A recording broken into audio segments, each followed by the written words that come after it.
Reporting on the games you love by people who love to game. The MMO Reporter Network. Hello everyone and welcome to Lotro Reporter's Helm's Deep Preview. Before we get going, let's get a quick word with Hannah Foel, producer on Lord of the Rings Online. Why approach Helm's Deep in this way? What is it about the way in which you've done the epic battles for Helm's Deep that makes it authentic from your point of view to what all of us have read and for years in the books?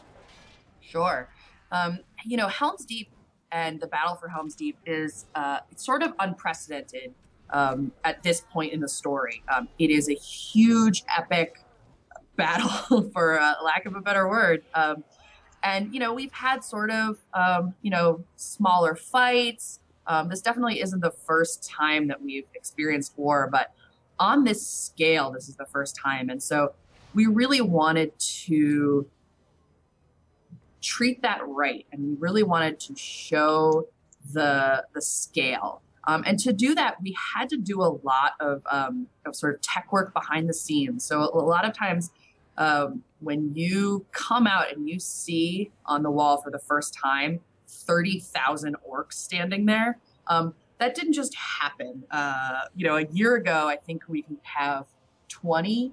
And then we just kept adding to it, keeping our performance in mind.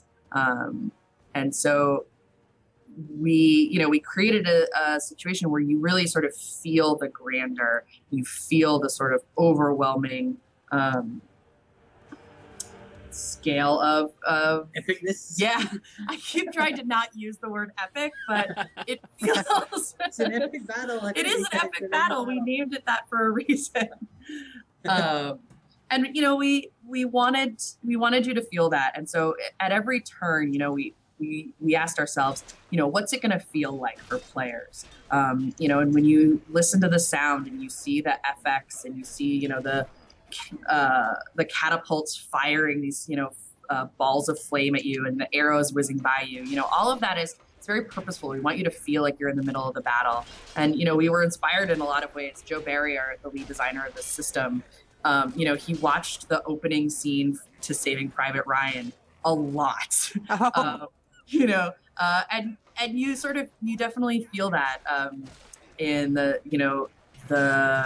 chaos and all of the sort of overwhelming feeling of all the choices that you need to make when you're playing through the battles. And it's all to pay homage to the story and sort of this really huge moment in the story of the War of the Ring.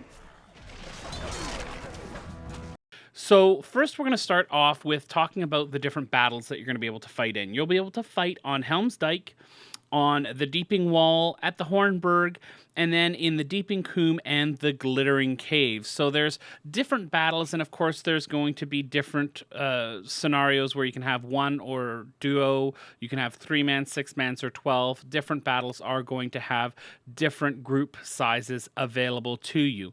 Now, one of the coolest things that you can do in epic battles is the different alternate advancement system, which is promotions.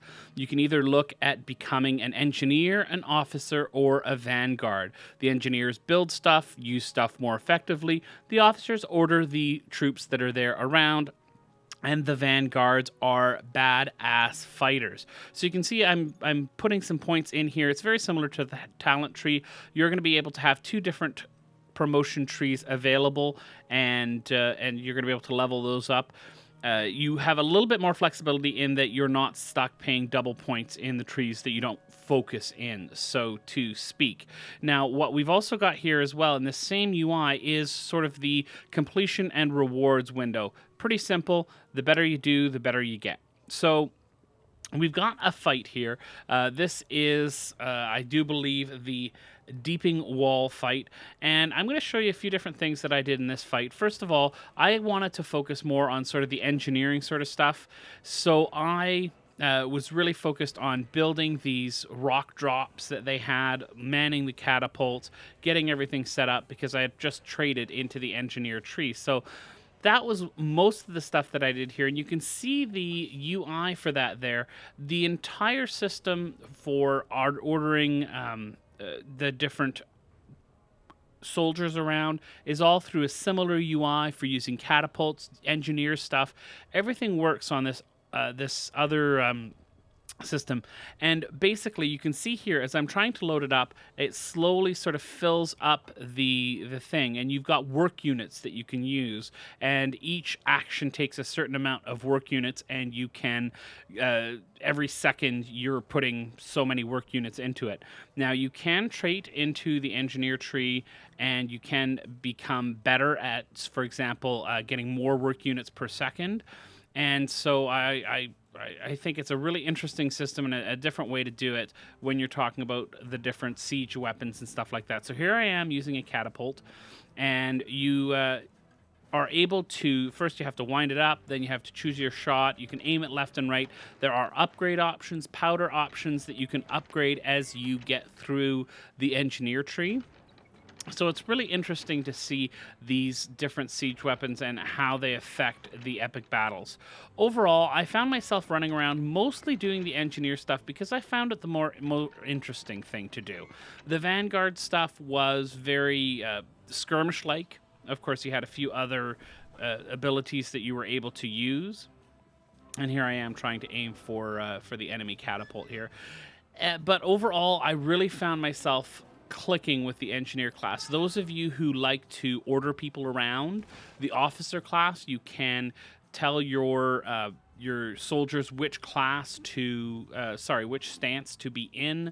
You can tell them how to fight, whether you want them defensive, offensive, etc. A little bit of where to stand. You can heal them sometimes. So there's a lot of different ways in which you can approach the officer one as well. So that's just a quick preview there for you of the Helm's Deep epic battles. Again, you can find some different run-through videos on the links that we've got on the screen here. And I really hope that you enjoyed the preview. We'll see you in game.